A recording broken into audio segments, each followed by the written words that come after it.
Buenas noches a todos. 7 p.m. hora de Colombia, 9 p.m. hora de Buenos Aires. Vamos a arrancar con el quinto en vivo con Emilio Escoto. Vamos a enviarle la invitación al hombre en este preciso instante.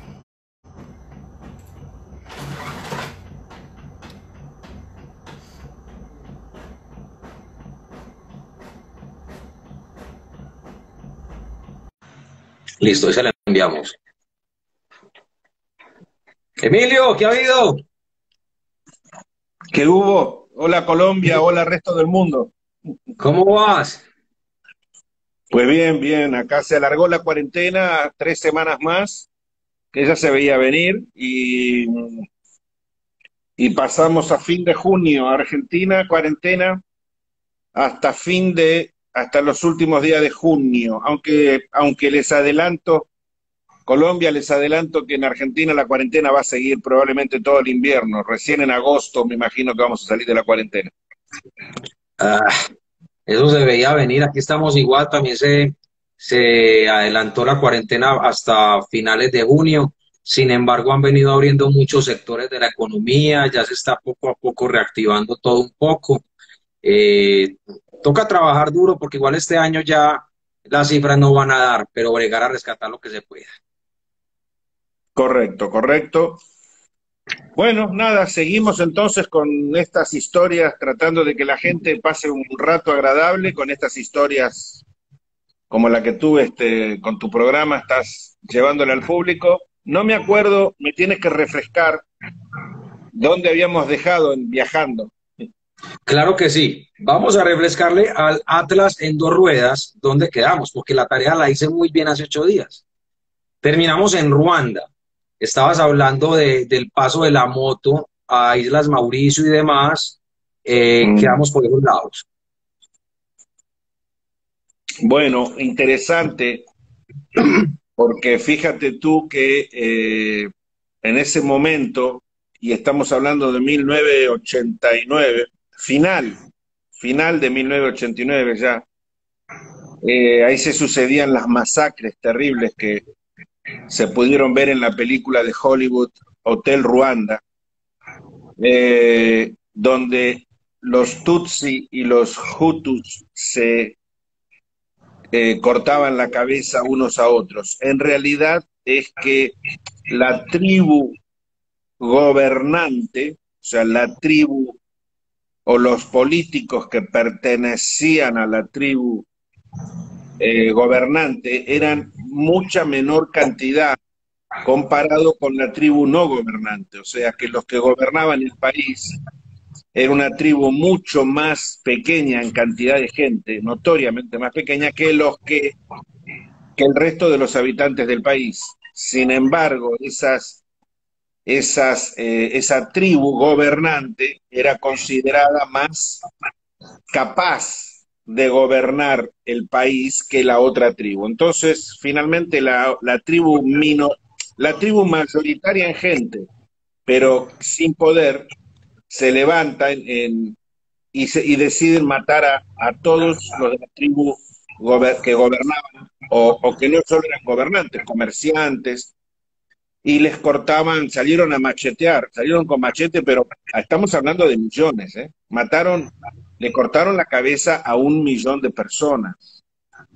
Y esos, y quedaban en la calle los cuerpos, o flotando en el río Tanganica, que el río Tanganica hace borde con Tanzania, Uganda, Kenia y Ruanda y Burundi.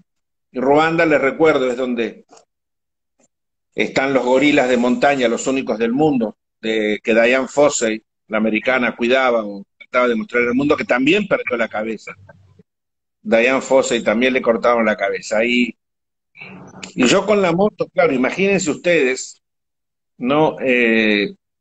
Viajando en moto, recorriendo el mundo, investigando, descubriendo y escribiendo historias con mi camarita de fotos y todavía con esa inocencia, tratando, bueno, ahí yo ya no tenía tanta inocencia, ahí la había perdido. Ya a esa altura, cuarto año de viaje, ya a esa altura había perdido la inocencia, y me daba cuenta de que estaba mostrando el mundo a través de lo que iba escribiendo y contando.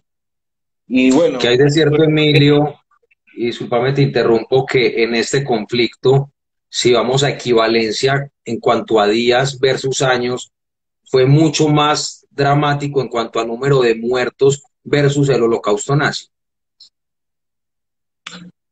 no, en números no lo fue, no, porque el holocausto nazi fue, el número fue mucho mayor, incluso el holocausto eh, de Armenia fue también tremendo, fue muy grande. Esto fue una masacre, en realidad. No duró mucho tiempo, no duró mucho porque Naciones Unidas, que primero no quiso hacer nada, Entrada. primero no se quiso meter, muchas veces sucede eso con Naciones Unidas, después finalmente se metieron los cascos azules, muchos cascos azules mandados de muchos países del mundo querían frenar esa masacre, hombres, mujeres y niños sin cabeza, ¿no? O sea, bebés, a quien encontraran el vecino, porque sucedía. Ustedes dirán, pero ¿cómo es eso? Bueno, ustedes imagínense donde están en este momento viviendo, ahí en Colombia, en la ciudad que estén, Pereira, Cartagena, Bogotá, en Cali, en Medellín, donde ustedes estén, y que el vecino de ustedes sea, vamos a poner un partido político, sea de otro partido político distinto al de ustedes, el vecino, la casa de al lado.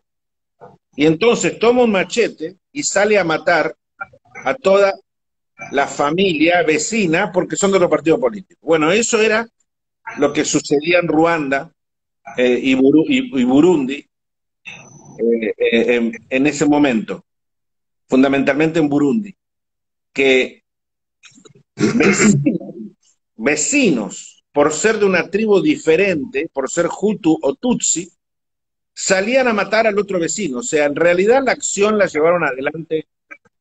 No me acuerdo en este momento si fueron creo que fueron los Tutsi los que mataban a los Hutus. Les cortaban la cabeza a toda la familia, solo por ser de la otra tribu, y habían sido vecinos en el barrio en las ciudades estamos hablando, en la capital federal estamos hablando, no estamos hablando de indios perdidos en la selva desconocidos, no, no, no, estamos hablando de gente con su automóvil Toyota en la puerta, pues salieron con machetes, con la decisión de eliminar a todos los de la otra tribu, completos. La masacre fue muy grande, creo que llegó a casi 1,5 millones de personas, hasta que finalmente los cascos azules que estaban siempre pidiendo a las Naciones Unidas que los dejen actuar, empezaron a frenar esto bueno, y se frenó finalmente esta masacre que hubo. Y yo ahí con la cámara de fotos, imagínense, no había turismo en esos países. Nadie iba a hacer turismo a países que estaban en tremendos conflictos, ¿no? O sea, en tremendos problemas. Y bueno, yo con mi moto seguía pasando por ahí fotografiando y escribiendo. Ahí fue donde me quitan la cámara de fotos, me confiscan la moto, porque la gente además me apuntaba, es espión, ¿no? Espía, no sé de espía de qué, ¿no? Pero de ahí logro recuperar la moto y la cámara, logro recuperarla, aunque sin los rollos. Y tengo que regresar, porque ahí no hay forma de seguir hacia otro. Uno tiene que regresar para atrás. Ahí terminan los caminos. Uno se interna en lo que es las montañas de la luna. Uno se interna, llega hasta un lugar y ya después no puede salir porque no hay nada. Sí, hay territorio, pero no habitable.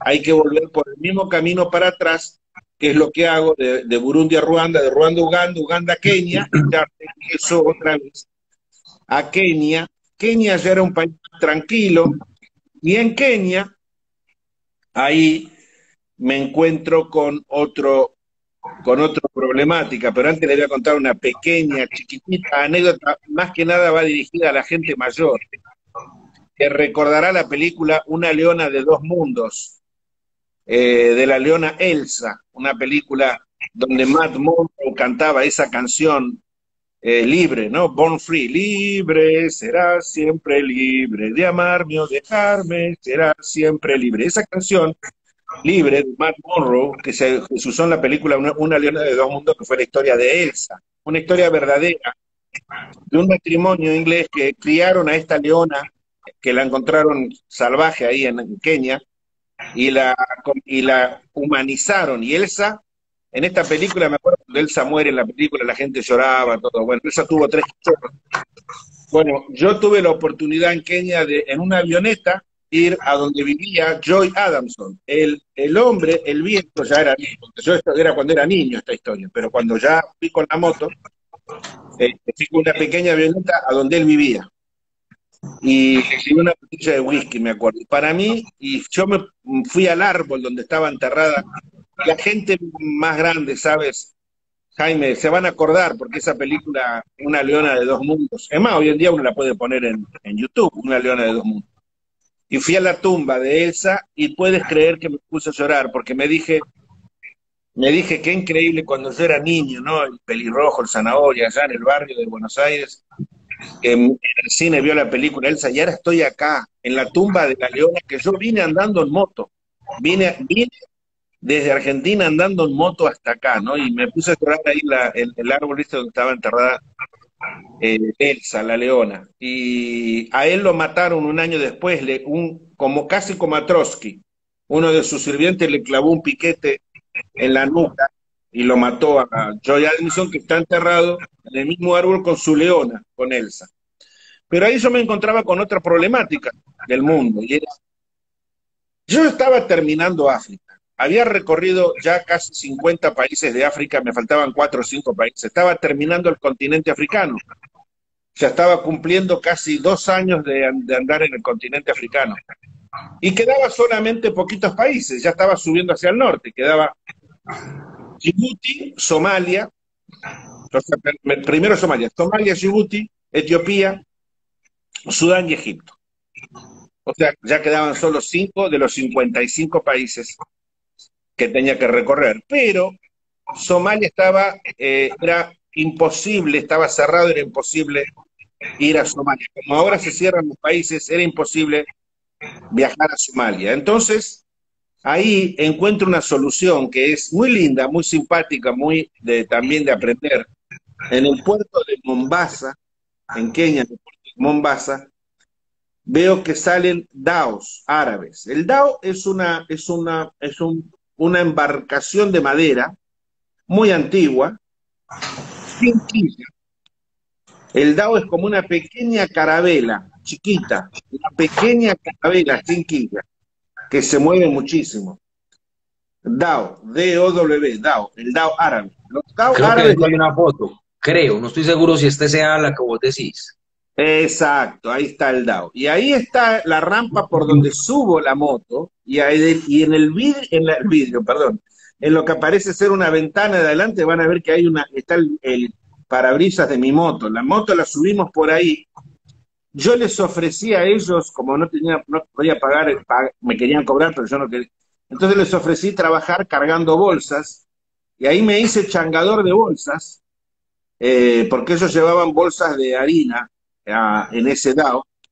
La verdad les tengo que decir, cuando yo veía esos negritos cargando esas bolsas sobre los hombros, bolsas de 50 kilos, como si nada, cuando a mí me ponían la bolsa, con lo forzudo que yo soy, me hacía pelota. La verdad que había que, había que saber cómo cargar esas bolsas. Yo que pensaba, sí, pónmela en el hombro.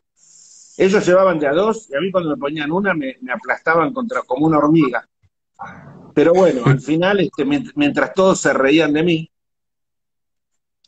conseguí partir con ellos en ese DAO. Y el DAO, la característica, en realidad era muy corto el viaje era solamente salir del puerto de Mombasa, navegar el mar Índico hacia el primer puerto de Somalia, Kismayo, y ahí llegar al puerto de Somalia y meterme en Somalia,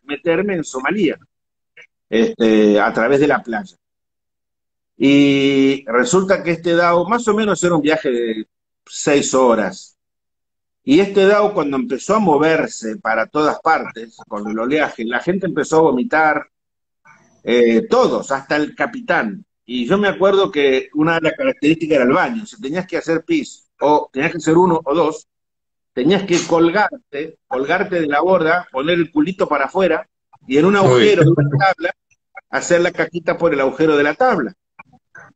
Que a veces le errabas y la caquita se te quedaba pegada, o el pis salía para adentro y mojaba todo. O sea que era no, un desastre. un desastre. Pues yo ahí descubrí que tirándome al suelo y agarrándome con las uñas contra las tablas del suelo como un gato, no se me movía el estómago. Y al no moverse el estómago, bueno, lograba no vomitar. La cuestión que llegamos finalmente a Quisimayo, ahí a la playa, y había que bajar la moto. Todo era, claro, yo les cuento estos detalles para que vean, todo era primitivo, todo era complicado, llegamos ahí, no es que había un puerto, un muelle, una grúa, no, no. Llegabas el DAO llegaba más o menos hasta las aguas bajas del mar, y ahí la gente saltaba al mar. Pero yo no podía saltar con la moto al mar. Si hubiese un aparte no podía, obviamente. Ni podía ni siquiera levantar la moto de ahí y tirarla. Una moto Goldwing de 400 kilos. O sea que todo era complicado. Total. Así que bueno, finalmente yo peleando, gritando, discutiendo, pidiendo por favor, llorando, rezando, conseguí 10 sómalos ahí que por supuesto además nadie te hacía nada gratis. Todo era dinero y dinero y como te veían blanco y extranjero, pues dólares, dólares, que no tenía, la verdad que yo no era una persona que viajaba económicamente solvente, era insolvente. Pero bueno, ahí más o menos logro convencerlos y entre 10 levantamos la Goldwing y entre 10 la fuimos caminando con la Goldwing como si la Goldwing caminara sobre las aguas, como Dios, ¿no? Caminando sobre las aguas. La fuimos llevando hasta la arena, hasta la playa, y ahí finalmente en las arenas también había que andar por la arena. Conclusión, entro a Somalia. Y ahí cuando entro a Somalia, entro por Putumayo, voy a migraciones y hago mi migración. O sea, me dan el sello. Yo ya tenía el visado porque era obligación tener visa. Ya lo había hecho. Y entro a Somalia. Somalia, ustedes la conocen hoy en día, todo el mundo la conoce, por la guerra de Somalia, ¿no? La conocen porque la vieron en la película La caída del halcón negro. Los helicópteros americanos que caen. Cuando yo entro a Somalia no estaba la guerra todavía. Entonces entro a Somalia, me voy a Mogadiscio, la capital, llego a Mogadiscio, y en Mogadiscio, una capital interesante, antigua, en Mogadiscio me adopta la Save Children Foundation, que es como la UNICEF, y logro quedarme entonces dentro del compound, o sea, de la base donde vivían el organismo, la gente que trabajaba para la organización Save Children Foundation, a la cual les estoy muy agradecido. Me invitan a quedarme ahí con ellos, para lo cual también podía ver el problema de los refugiados. Ustedes imagínense que entre Somalia, Etiopía y Sudán había un campo de refugiados de 1,5 millones de personas. Imagínense 1,5 millones de personas durmiendo en la arena, en carpitas. Una ciudad, una ciudad. El más grande del mundo, uno de los problemas, muriendo abajo del sol, muriendo abajo del sol. Esos son los guerreros masáis que ven en la foto, los guerreros masáis de Kenia, justamente. Los guerreros masáis sentados en las motos. Y entonces, ahí quiero conseguir los visados para ir a los países árabes, Emiratos Árabes Unidos, Qatar, Bahrein, que ahora todo el mundo habla, pero en aquel entonces el Golfo Pérsico era el lugar más prohibido de la tierra, nadie podía ir a Dubái. A los Emiratos Árabes Unidos no había Qatar Airlines o Emirates, no había. Y nadie podía ir a esos países. Eran los países más prohibidos del mundo, era Arabia Saudita, Qatar, Bahrein, Kuwait y Emiratos Árabes Unidos. No se podía ir a eso. Si no eras árabe o no ibas con un contrato de trabajo en el petróleo, no podías ir. Así que la visa no me la iban a dar nunca. Y entonces, ahí conozco al cónsul de Italia, que se había casado con una sómala. Las mujeres sómalas son muy bonitas. Somalia es un país de mujeres muy bonitas. Es un país de la mezcla de negro, blanco e indio. Indio de la India, ¿no? Y él me cuenta que para casarse con la sómala había tenido que hacerse musulmán. Para lo cual le digo, ¿cómo? Tú cónsul, el cónsul de Italia, no hay nada más incongruente que es eso, el cónsul de Italia, donde está el Vaticano, tú eres católico. Me dice, sí, claro, yo soy. Me dice, claro, por supuesto, vivo al lado del Vaticano. Y digo, entonces, ¿cómo eres un musulmán? Bueno, para casarme con ella me tuve que hacer musulmán, pero bueno, la diplomacia no me echó, la diplomacia italiana lo comprendió seguí la diplomacia y sigo siendo el cónsul. Bueno, entonces le digo, ¿cómo hay que hacer? Porque yo quisiera aceptar a los musulmanes, también aceptarlos, y ver la posibilidad de que me dejen entrar a sus países más prohibidos. Y entonces él me presentó a un imam es un hombre santo. Esos soldados que vienen ahí es en Mozambique estaba en guerra de guerrillas, en una guerra civil, y el presidente de Mozambique mandó soldados armados hasta los dientes, con RPG, como ustedes ven, mandaba hasta los dientes para escoltarme desde Sudáfrica hasta Maputo, la capital Mozambique. Cuando veo Impresionante. la foto que significa para que ustedes se ubiquen. Conclusión, me presenta el imam, este hombre santo, musulmán, un viejo santo, como un papa, digamos. Y entonces le explico que quiero aceptarlos a ellos, y me dice que, bueno, usted quiere ser musulmán, quiere hacerse musulmán. Le digo, mire, le voy a decir la verdad. Yo puedo aceptar la religión musulmana, pero no voy a renunciar a nada. Voy a ser judío en Israel, voy a ser católico en el Vaticano y voy a ser budista en la India. Los acepto a ustedes también si ustedes me permiten, pero reconociendo el derecho de Israel, el derecho de la India, el derecho del Vaticano. Y entonces se quedaron un poco, era muy raro, pero al final me dijeron que me iban a contestar y efectivamente 2 días después me contestan que habían aceptado que yo fuera un hermano viajando por el mundo y que contara la verdad. Me dijeron, bueno, usted cuente la verdad de lo que es el mundo musulmán, cuente la verdad del Islam, porque se va a encontrar gente muy mala, pero también va a encontrar gente muy buena. Se va a encontrar gente dispuesta a matar a cualquiera y se va a encontrar gente que cree en la paz. Usted cuente lo que usted tenga que contar, pero tiene que cambiarse el nombre y tiene que hacer el juramento.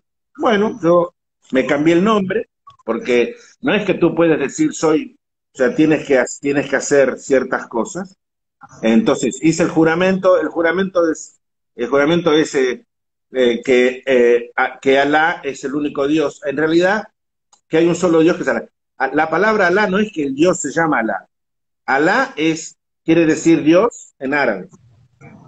Entonces, lo que dice el juramento es que hay un solo Dios. Ok, hay un solo Dios, ¿verdad? Hay un solo Dios. Y que Mohammed es su profeta. Ok, hay un solo Dios y Mohammed es su profeta. Ok. Mohammed está en el Corán, pero también está Jesucristo en el Corán. Jesucristo está en el Corán como el segundo profeta. El profeta más importante en el Islam es Mohammed y el segundo profeta importante es Jesucristo. En la Biblia el profeta importante es Jesucristo y Mohammed no está. Pero bueno, y esa foto es estoy manejando un tanque. Miren qué interesante, estoy manejando un tanque de la Legión Extranjera Francesa. Me invitaron a manejar un tanque que era horrible, era una cosa espantosa meterse adentro del tanque, una lata de sardinas insoportable, el ruido, el sonido, la vibración. Es El un tanque calor. francés de la Legión Extranjera. Sí, la Legión Extranjera, ¿se acuerdan la Legión Extranjera? Esa de las películas. Sí, sí, los que eran los asesinos que se iban a la Legión Extranjera. La Legión Extranjera es el cuerpo de honor de Francia hoy en día. Y la base es en Francia, sí, en Marsella y en Algeria. Pero cuando Algeria se declaró independiente y los echó a los franceses se instalaron en Djibouti, que es al lado de Somalia. O sea, esa foto la saqué un mes después, o 20 días después, o un mes después que estuve en Somalia. El país siguiente fue Djibouti, ahí estoy manejando un tanque. Entonces, bueno, estando en Somalia, acepto cambiarme el nombre, me ponen Khalid Sagal Junali, ese es mi nombre en el Islam. En el mundo musulmán me llamo Khalid. La gente a veces por ahí cuando ve Khalid, Khalid, yo ni me acuerdo. Bueno, me dicen Emilio. Khalid quiere decir, todos los nombres tienen un significado. Es decir, el que viaja, Sagal es la primera luz del día y la última luz de la noche, y Yunali es paraíso.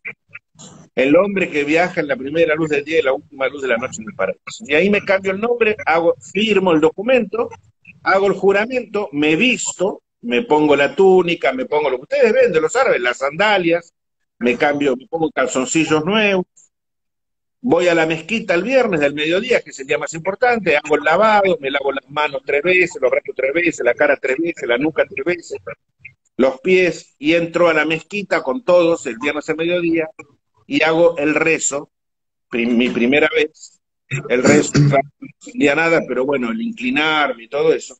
Y entonces ahí uno de los imanes, tenemos un nuevo hermano que viaja por el mundo. Gracias a eso me dieron una documentación, un pasaporte. Eso es Yemen, eso es la casa de las águilas en Yemen. Ustedes en Yemen, fíjense, eso es la casa de una familia. Yemen, Yemen. Espectacular. En un piso arriba de todo, en un piso arriba de todo, el papá y la mamá. En el piso siguiente, los hermanos. En el piso siguiente, los hijos. En el piso siguiente, más abajo, la cocina. En el piso siguiente, más abajo, los niños. Y en el último piso, los animales. Así son las casas, muchas de las casas en Yemen. Un país que ya les hablaré. Ya les hablaré porque quiero hablarles de este país, les va a encantar cosas que les voy a contar. Cuando llegue el caso. Conclusión, consigo las visas, me presento en las embajadas de Kuwait, y el embajador de Kuwait, árabe, ve mi documentación, le encanta la idea y me da el primer visado para entrar al Golfo Pérsico. Con lo cual, al tener un visado ya conseguía los demás. Y logro conseguir los demás visados del Golfo Pérsico para entrar a Arabia Saudita, Bahrein, Qatar. Qatar, que ahora Fórmula 1 y Red Bull, sí, pero antes no, antes era prohibido. Todavía estamos en Somalia y ahí explota la guerra. Ahí un día que salimos en el auto con el cónsul y con una médico somalí, una preciosa mujer médica somalí, nos atacan, la guerrilla del norte logra entrar a la capital de Mogadiscio y explota la guerra que dura hasta hoy en día. 1989 explota la guerra en Somalia y todavía no ha terminado.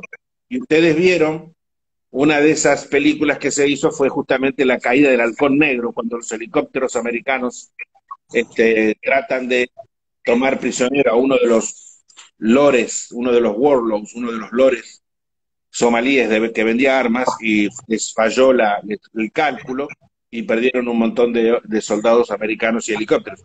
Bueno, explota la guerra y ahí quedó atrapado la guerra de Somalia. Y entonces fue terrible, la verdad que era bombas y granadas y disparos, comíamos en el suelo, me acuerdo que vivíamos arrastrándonos por el suelo porque las balas pegaban en los techos y que no sabíamos cuándo una bala entraba a la casa.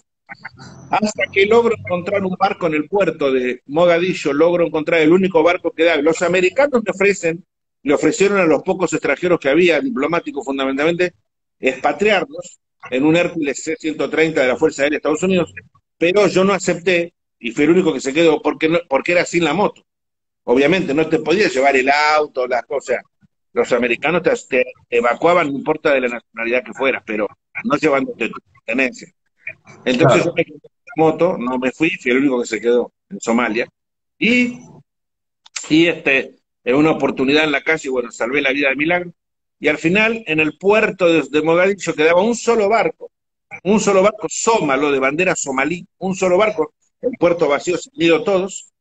Y entonces yo hablo con el capitán de este barco y este barco que que ellos se iban hacia el norte de Somalia a llevarle, nos estamos adelantando ahí con las fotos, a Sí, llevarle arroz y aceite a los soldados, porque el presidente creía que tenía todavía soldados en el norte. Y entonces al final parto en este barco de carga, el único pasajero era yo, 15 tripulantes y un capitán, y en este barco lamentablemente vivo una de las peores experiencias de mi viaje, cuando el barco casi se hunde en el medio de un tifón o huracán, porque tifón, huracán y es lo mismo, significa la misma cosa, solo que en Asia se llama ciclón o tifón, y acá en América se llama huracán, pero es lo mismo. Nos coge un huracán, un tifón en el mar, y casi nos da vuelta de campana y perdimos los contenedores, tuvimos heridos en el barco, y ahí vi el final de mi viaje. En este barco fue donde llegamos al puerto de Somalia, de Berbera, en el norte de Somalia. No había soldados, se habían matado a todos. Y ahí vino un tipo, un blanco subió al barco y dijo, bueno, vengo a buscar el arroz y el aceite. El arroz era tonelada de arroz suelto y aceite en lata de 50. Y el capitán le dijo, bueno, ¿usted quién es? Me acuerdo porque yo estaba sentado, que al final me dijo, ven a la cabina, así me ayuda. Y el tipo, el hombre bien vestido, él vino con un Toyota, bien vestido el hombre. Y le dice, capitán, vengo a buscar lo que trae, el arroz y el aceite. El capitán le dice, no, se lo tengo que entregar al general tal. Y el tipo le dice, el general tal no existe más. No, pero esto es para el ejército. El ejército no existe más. Bueno, tiene que entregar a mí. El capitán le dice, no, mire, yo no le voy a entregar nada a usted porque no sé, ni siquiera usted quiere ser. El tipo saca una pistola, 45, la pone en la mesa y le dice, capitán, así con voz de capitán, me lo tiene que entregar. ¿Cómo quiere que se lo explique? Por supuesto le entregó todo, el capitán le entregó todo el arroz, todo el aceite. Tardamos 15 días descargando. El tipo trajo, qué sé yo, trajo como 500 zómalos, flaquito, me hacían acordar a los judíos en el holocausto, huesos y piel. Tú sabes que agarraban el arroz crudo y se lo comían y con latas de aceite empujando el arroz del hambre que tenían. Y descargan finalmente el barco y partimos. Y ahí cuando partimos, escorados, con el barco herido, llegamos a Emiratos Árabes Unidos. De ahí entro a los Emiratos, Dubái, y ahí empiezo a recorrer el mundo del Golfo Pérsico, de que tanto se habla hoy en día. Hoy en día hay tanto turismo. Pero era muy diferente, seguramente. Totalmente diferente. Ya estaban los edificios, ya había edificios altos, ya estaban haciendo autopistas, pero todavía no era lo que es hoy en día. Hoy en día el ministro de Turismo, hoy justamente en Algeciras, el canal de televisión, el ministro de Turismo de Qatar anunció un nuevo plan de turismo después del COVID-19. Imagínense, en aquel entonces es prohibido el turismo. Yo llego con la moto y me pongo a recorrer estos países árabes, gracias a haber conseguido los visados. Y ahí me voy para Yemen, que tú estabas mostrando fotos de Yemen. Y ahí entro a Yemen, que es el único país de esos del Golfo Pérsico que no tiene petróleo y que no es árabe, son yemenitas. Y que por ende no pertenece al grupo de ellos. No pertenece. Ese es el tanque que manejaba John Giwood. Cuando entro a Yemen, ahí está, Yemen. Eran dos Yemen del norte y Yemen del sur, que eran comunistas. El del sur era comunista y el del norte no comunista. Pero eran dos Yemen, no como ahora que es uno solo, porque se unificaron. Este país, mira Jaime, y a todos los que te están escuchando, este país está en las venas de todos ustedes, tuyas y de tu familia, Jaime. Este país está en las venas de todos nosotros, de todos los habitantes de la Tierra. Todos los habitantes de la Tierra, bueno, ¿por qué? Por eso lo quiero tanto, además porque la gente, a pesar de lo que fue el terrorismo, todos los días, a la mañana, cuando ustedes se levantan, todos los días, y sobre todo Colombia, mira, y ahora que lo pienso, ¿qué es lo que tomamos? Un café. Bueno, Yemen es el descubridor del café. El café salió de aquí, de Yemen. Ellos, los yemenitas, son los que descubrieron el café para el mundo. O sea que todos los días cuando a la mañana te tomas un cafecito, aparte de tomarte un café de Juan Valdés, el del burrito, ¿no? Sí. Te tomas un pedacito de Yemen. A mí me encantaba la canción en la propaganda de Juan Valdés hace muchos años, ¿no? La canción colombiana, se llama Colegiala. ¿Tú te acuerdas de esa canción, Colegiala? A veces algunos de tus oyentes se acuerdan. ¿Cómo era la canción Colegiala? Tan, tarara, tarararararara, tarararararara, Colegiala de mi amor. Bueno, esa es la canción. Señor. Lo usaban para con el burrito cuando venía Juan Valdés y venía el tren, en esa publicidad que Colombia hacía de promocionando café de Colombia, en aquellos años cuando yo era muchachito. Pues bueno, ahí recorro el Golfo Pérsico, me voy para Yemen, recorro Yemen, un país que 1000 años en el tiempo, 1000 años atrás en el tiempo, 1000 años atrás en el tiempo. Yo digo que en mi vuelta al mundo hubo dos países que todavía están 1000 años atrás en el tiempo. Yemen es uno y el Tíbet era otro. Era como retroceder, era como abrir una puerta y pasar a través de ella y retroceder 1000 años en la historia, 1000 años para atrás, a la edad de piedra. Y ahí de Yemen parto luego hacia, ahí te estás adelantando mucho porque estás mostrando fotos de China, faltan muchos años. Ese es el Eso Tíbet. Ah, no, China. la gran muralla en China, pues ya les contaré de eso. Bueno, Bueno, regreso a África, y ahí entro a Etiopía con un permiso especial porque Etiopía era un país cerrado.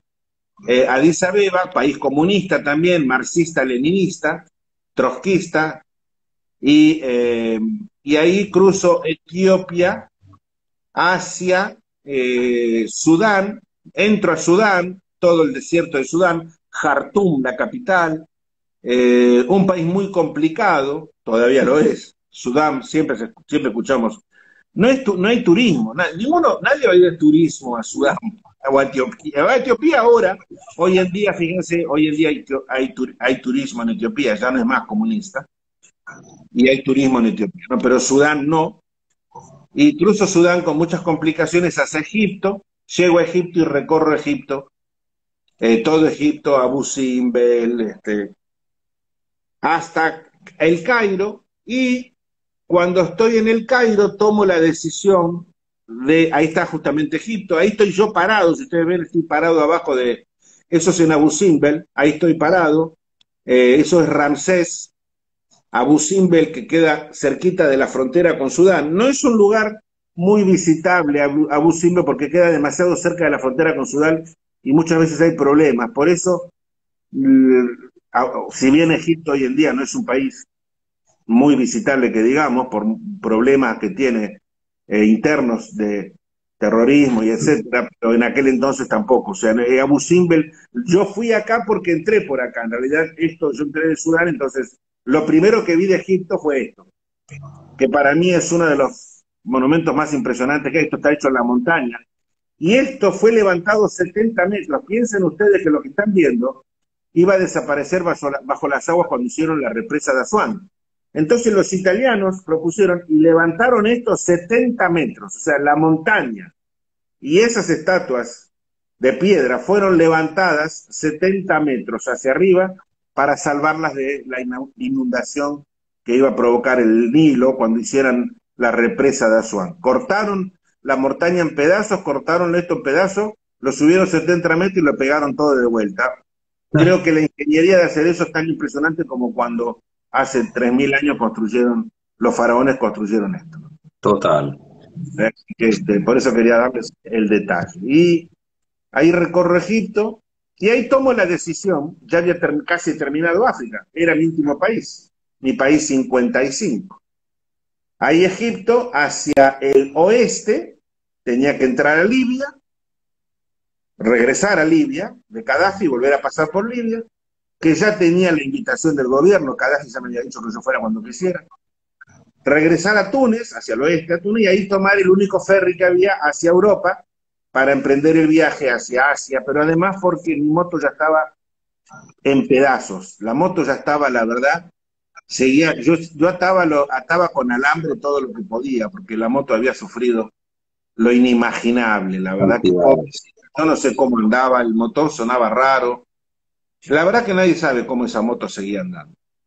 Pero ahí tomo la decisión, en lugar de ir hacia el oeste, tomo la decisión de ir hacia el este, y menos mal que la tomé, porque mirando mapas, yo miraba mapas y mapas, y decía, esto va a ser muy complicado después, más vale que vaya ahora. Entonces me fui, de Egipto me fui al Sinaí, y del Sinaí me fui a Israel. Israel todavía tenía el problema de la intifada, del Gaza, los territorios ocupados. Logré entrar a Gaza, me tiraron piedras, Cisjordania, y ahí me fui a Irak. Irak de Hussein. ¿Se acuerdan Hussein que lo ahorcaron? Bueno, ahí me fui a Irak y recorrí todo Irak en la moto en la época de Hussein. Y es verdad lo que ustedes ven cuando ven un programa de National Geographic. Todas las esquinas de la ciudad de Bagdad tenían pósters enormes, fotos de la cara de Hussein. Hussein con Ray-Ban, sin Ray-Ban, con sombrero, sin sombrero, riéndose, serio, vestido de militar, vestido de civil, con armas, sin arma, con una mujer, sin una mujer, durmiendo, parado, acostado. O sea, cada esquina de la ciudad de Bagdad tenía un póster gigante de Hussein. Y recorro Irak, en realidad un país tranquilo, nadie podía, claro, cualquier cosa que hicieras te mataban, y recorro todo Irak y Líbano, que Líbano estaba en guerra. Y ahí fue terrible porque Líbano, ustedes recordarán, el Líbano tenía una guerra interna y tenía lo que se llamaba la línea verde, donde si tú cruzabas te disparaban los francotiradores. En el Líbano, yo les voy a contar algo, en el Líbano yo vi con mis ojitos, vi de lejos porque me iban a matar, sino porque la verdad que, o me iban a invitar a jugar a la pelota con una cabeza. Y esto era algo que hacían siempre, no era una cosa muy rara, lo hacían. La gente jugaba a la pelota con la cabeza de alguien, de su enemigo. En Líbano, cuando fue la guerra del Líbano, se puso esa costumbre, barbaries de la guerra. Esa foto que están viendo también está muy adelantada, es cuando cruzo la frontera de Pakistán a Irán, precisamente cuando cuando cruzo la frontera de Turquía a Irán. Ahí es cuando justamente entro a Irán, y el post y el hombre que está en la pared es Khomeini. Al Ayatollah. El Ayatollah Khomeini. Bueno, pero eso está muy adelante. Así que bueno, ya estoy, me voy para Irak, me voy para el Líbano en guerra, regreso a Israel, voy a Petra, y ahí regreso a Egipto, y ahí sí me voy a Libia, regreso a Libia de Gaddafi, regreso a Túnez y cruzo a Europa y termino mi viaje por Europa. Por África, 2 años y un día me llevó a recorrer los 55 países del continente africano, el continente negro. El continente que tan cerca de Europa, que se dice tan cerca de Europa porque está frente a España, frente a las costas de España. Uno puede ver la costa a costa, se puede ver frente a Gibraltar. Por eso se dice África, tan cerca de Europa y tan lejos de Dios. Así que termina mi periplo, muy difícil, y yo salgo de África en condiciones físicamente no del todo bien, había perdido la mitad de las orejas, había tenido malaria, bastantes quemaduras de piel, pero también con un carácter muy fuerte, un carácter muy descontrolado. Salgo de África como un león, porque me había tenido que transformar en un león para defenderme. Es como... ¿En qué año estabas, Emilio? ¿En qué año fue? ¿En qué año terminaste esa parte? Esto fue principios de 1990. O sea, yo paso la Navidad, mira, me olvidé de contarles, paso la Navidad de 1989 a 1990, el año nuevo, de 1989 a 1990 en Jartum arrestado, porque en Sudán, cuando llego a la capital, me quitan la moto, me quitan todo, y fue, mírate tú cómo fue, y esto es interesante que se lo cuente también esta anécdota, lo que fue mi viaje, yo a veces digo, pero ¿qué? Yo llego con la moto a Jartum, a la capital, como si llegara a Bogotá, digamos, estoy entrando a la ciudad, y todo desierto, y cuando estoy entrando, lo primero que hay es el aeropuerto internacional de Jartum. Y entonces cuando voy entrando a Jartum, bordeo el aeropuerto internacional. Y tú tienes que pasar por la salida del aeropuerto. Y justo estaba saliendo Yasser Arafat. ¿Se acuerdan de Yasser Arafat? Claro. Bueno, y entonces paro la moto porque los militares te paran, todos militares por supuesto, Y veo ahí adelante mío a Yasser Arafat, de acuerdo con su bufanda blanca y negra. Yasser Arafat ahí a 15, 20 metros mío, ¿no? Entrando, que miró, no sé si me miró a mí o miró para, bueno, no importa. Y atrás mío había un auto, un Mercedes-Benz. Los militares, entonces, Yasser Arafat sube al auto y se van y nos dejan seguir. Pero cuando nos van a dejar seguir, vienen unos militares a pedirme el pasaporte. Yo todavía estaba parado. Bueno, y ahí entra toda una discusión, les di el pasaporte y me quitaron todo. Me quitaron el pasaporte, me quitaron la moto, que me bajara. Listo, me quitaron todo. Me dijeron que estaba confiscada la moto, confiscado el pasaporte.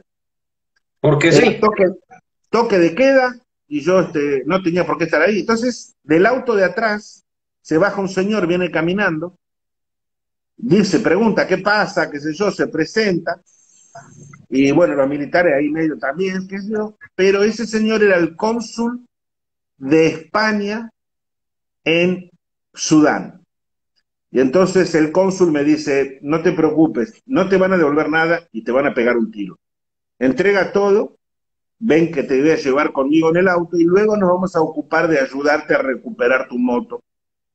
Bueno, ahí me quedó más remedio, no pude sacar ni un calzoncillo y me fui en el auto, pero ¿qué pasa? ¿Saben qué día era ese día? 31 de diciembre de 1989, 31 de diciembre al mediodía.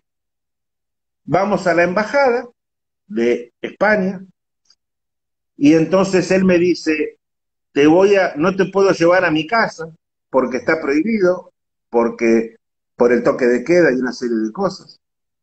Pero acá en la embajada, arriba de todo, hay un piso que está abandonado. En el quinto piso o cuarto piso, una casa muy grande, vieja, pero el quinto piso está abandonado. Es enorme, enorme, a saber, no hay, es un enorme piso, pero no hay nada.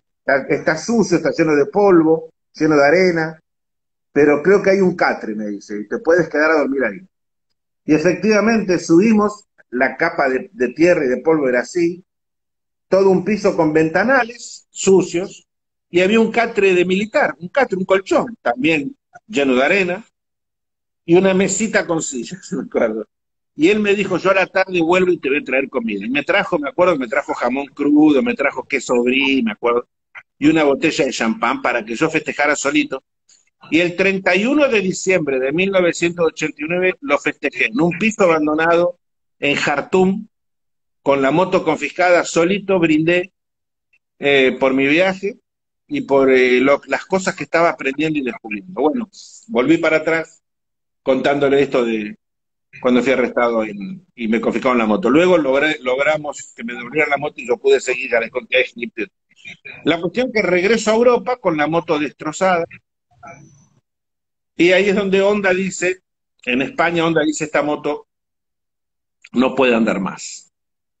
Hay que cambiarle el ¿Cuántos motor. kilómetros tenía ya? ¿Cuántos kilómetros tenía la moto ya? Y la moto ahí tenía 430.000 kilómetros, 435.000 kilómetros. Y entonces Honda dice, esto no va ni para atrás ni para adelante, esto ya está, no se le han hecho los servicios, no le han cambiado el aceite porque ha usado, la moto era pobrecita, no sé no sé cómo, Honda dice, no sé cómo anda. Y yo no quise que cambiaran el motor, no quise que lo arreglaran, pero que no lo cambiaran. Ahí Honda, bueno, tuvo que aceptar mi pedido, le empezaron a cambiar piezas, le cambiaron todas las piezas del motor. Al final, cada vez que sacaban una pieza, sacaron cocodrilo, águilas muertas, arañas, sacaban cualquier cosa menos sinistros. Y ahí entonces decidieron, nada, pidieron piezas, lo armaron y me lo pusieron. Y ahí arrancó la moto. Digo, uy, qué bien que suena. Y hoy una persona de Honda, el segundo más importante de Honda España,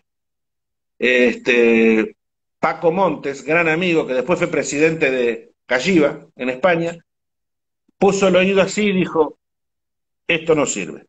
Y yo, ¿cómo que no? Claro, nunca había escuchado la moto tan, esto anda precioso comparado con el ruido que traía. Pone la oreja y dice, esto no va a servir. No, Paco, no. Bueno, me voy, sigo mi vuelta al mundo, me voy, cruzo España, cruzo Barcelona, cruzo Mónaco, y cuando estoy llegando a Roma, ¡boom! Explota el motor. Explota el Ay, motor. ¿no te pasó eh, nada a vos?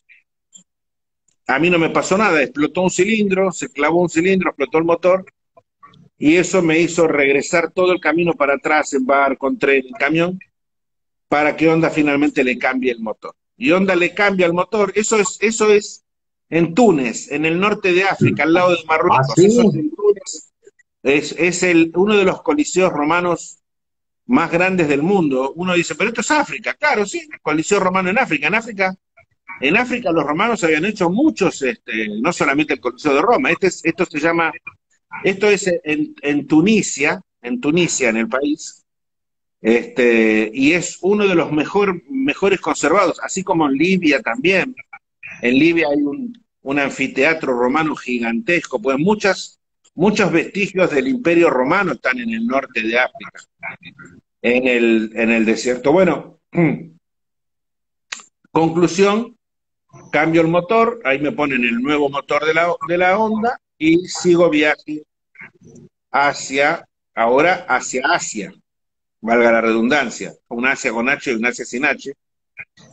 Cruzo Turquía, y ahí en Turquía es donde pido la visa de Irán, que antes estabas mostrando tú, de Irán, para entrar a el Irán de Jobaita, Turquía, Hagia Sofía, y cruzo el puente sobre el Bósforo y llego ahí a Irán, al desierto de Baluchistán, uno de los desiertos más feos del mundo, y llego a Irán, un país que gobernado por el ayatollah Khomeini, muy complicado. Khomeini había muerto hacía 6 meses, el nuevo líder se llamaba Rafsanjani, el ayatollah Rafsanjani, y en Irán logro que me permitan entrar a este país que también estaba muy prohibido, y atravesar Irán. Y ahí parto hacia Afganistán, en guerra, Afganistán. Claro, el mundo estaba en guerra, la No, verdad que era muy complicado, porque era muy primitivo todo. No había internet, y uno no se podía enterar dónde había problemas, porque no había internet, no existía todavía el internet, no existían las computadoras, así que en realidad uno se enteraba de lo que pasaba cuando yo estaba, como decimos en en Argentina, el lugar. ¿no? Cuando estaba dentro del problema, del despelote, como decimos acá. ¿Vos te Y ahí acordás, me Emilio, enteraba. cuántas guerras o conflictos tuviste a lo largo de los 10 años de viaje? Y muchos países estaban en guerra, a veces en guerra con el vecino, a veces en guerras civiles. Congo estaba en guerra con el otro Congo, Somalia en guerra, muchos países estaban. Irak había tenido la guerra con Irán. Esto es Pakistán, justamente al lado, ahí está Pakistán, los camiones de Pakistán, miren ustedes. En Pakistán, a veces los adornos de los vehículos son más pesados que toda la carga que llevan. Como en la India. Y cruzo Pakistán y ahí Afganistán, matan en ese momento con una bomba a Massoud, que era el líder, el presidente de Afganistán. Y, eh, y ahí paso a la India, el país de países. La India, la Jaipur. maravillosa. Ahí está, ese es el templo de las vírgenes, el templo rosa, que estuve hace muy poquito, en el mes de noviembre estuve ahí porque llevé un grupo en moto, llevé un grupo hasta ahí a andar por la India en el pasado noviembre. El Palacio de las Vírgenes, los llevé al Taj Mahal, debes tener tú ahí fotos al lado del Taj Mahal, el fantástico y precioso Taj Mahal, la India, Sí, ahí por ahí, está. voy a buscarla. Aquí India, debo tenerla. India, un país de 1.100 millones de habitantes, ahí está, el Taj Mahal. Para mí, la más grande maravilla construida por el ser humano es esa. Más que las pirámides, Emilio, sí, más que nada en el mundo. Para mí, el Taj Mahal, cuando tú vas caminando hacia el Taj Mahal, es chiquitito, chiquito, chiquito, una hormiguita. Para mí el Taj Mahal es la maravilla de maravillas. La magia es inconmensurable en el Taj Mahal, el monumento al amor, Y a eso, la Emilio, que princesa. los ingleses desmantelaron mucho el Taj Mahal. Pues yo tuve el privilegio de conocerlo en junio del año pasado, hace casi un año, y es sobrecogedor, es absolutamente impresionante, una cosa espectacular. Nos quedan 5 minutos, Emilio. A ver, voy a aprovechar para saludar, voy a leer acá. Quiero mandar saludos, ¿me permites? ¿Puedo mandar unos saludos? Por supuesto, claro, esto es tuyo. Ok, quiero saludar a un gran amigo viajero también, colombiano, a John Silva, que debe estar escuchando. John, saludos. A Bete Cabrón, un colombiano que nos sigue en todos Vete, los cabrón, sí. programas. Nos acaba de escribir una carta, Bete Cabrón, una carta esa. Me acaba de escribir una carta muy linda, larga, muy linda, la he leído toda, muy interesante y le voy a contestar porque se merece, Vete Cabrón, se merece que le conteste. Muchas gracias por lo que dijiste en la carta. A Javier, colombiano viajero que sigue su cuarentena, ¿en dónde? En Argentina, que está acá en Argentina, Javier, y sigue en cuarentena. A todos los colombianos que están escuchando, a Augusto, Fabián, Gabriela y Balá, que me están escuchando acá, Sandra y López, a todos los que nos siguen, a toda la gente, acá muchos en Tandil, a Gabriela y Balá, que son un matrimonio muy lindo, amigos de Mónica, que te escuchan acá en Argentina, en la provincia de Buenos Aires. Así que bueno, quería aprovechar una interrupción para saludarlos a ellos. Y te decía, ahí la India, con esa música mágica, con la comida más picante del mundo, donde no Uy, había sí. restaurantes extranjeros. La India, que ahora vamos, es distinta de la India de 1990. En 1990 no había ningún restaurante extranjero, ninguno, ni uno solo. No había comida extranjera, no había bebidas gaseosas, no había. Tú tenías que comer comida india en lugares indios. En aquel entonces era un país muy cerrado la India, con respecto a todo lo que era extranjero. Defendía mucho la industria nacional. No había un solo restaurante para comerte una pizza, una hamburguesa. No, no, señor. Y no se usaban cubiertos. Tenías que comer con la mano, ¿no? El chapati, ahí las salsas y el jugo. Era distinta a la India de hoy en día, más abierta, más turística, donde ahora sí, al extranjero en muchos hoteles les sirven comida extranjera, incluso restaurantes, que ahora en noviembre yo vi, pero en aquel entonces no. Y en la India, ¿qué sucede? Acá hay una vuelta de tuerca en mi viaje. Ahí viaja la novia que yo había dejado en Argentina, Mónica Pino, Moniquita para todos, viaja porque me doy cuenta de que venía arrastrando, me había sucedido algo. Yo venía enamorándome, ahí está en la India, mira, con los elefantes, yo venía enamorándome, en cada país me enamoraba de alguien, pero nunca me terminaba de enamorar, y me daba Dos cuenta que, minutos, Emilio. un minuto, Dos minutos. seguía llamando a esa novia que había dejado en Argentina. Así que la llamo, y Moniquita viaja a la India, y en el Taj Mahal nos casamos en una ceremonia hindú, y Moniquita se convierte en mi esposa, que es mi esposa hoy en día y que está acá atrás de cámara. Entonces, vamos a dejar este viaje ahora ya en la India, yendo ahora para Bangladesh, para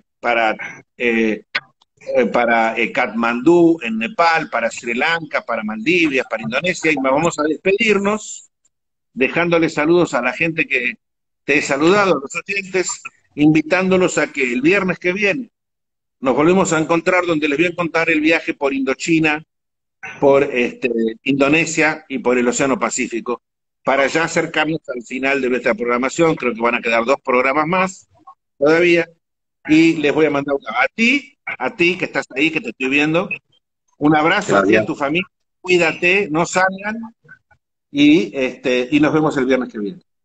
Por supuesto, Emilio, muchas gracias. Un fuerte abrazo a Mónica, a vos, a todos, pues por tu tiempo, por esta maravillosa historia que hoy nos adentramos mucho más, adelantamos bastante, en medio nos sincronizamos con las fotos, esa es la idea, pero la idea es que la gente también se divierta un poco. Emilio, Exacto. muchas gracias. El próximo viernes nos vemos a la misma hora. Vamos a preparar todo para que salga igual de bueno al que salió hoy, por ejemplo. ¿Te parece? Vale, vale. Abrazo a todos. Hasta el próximo viernes. Buen fin de semana. Chau, chau. Perfecto, gracias Emilio, chao. Adiós.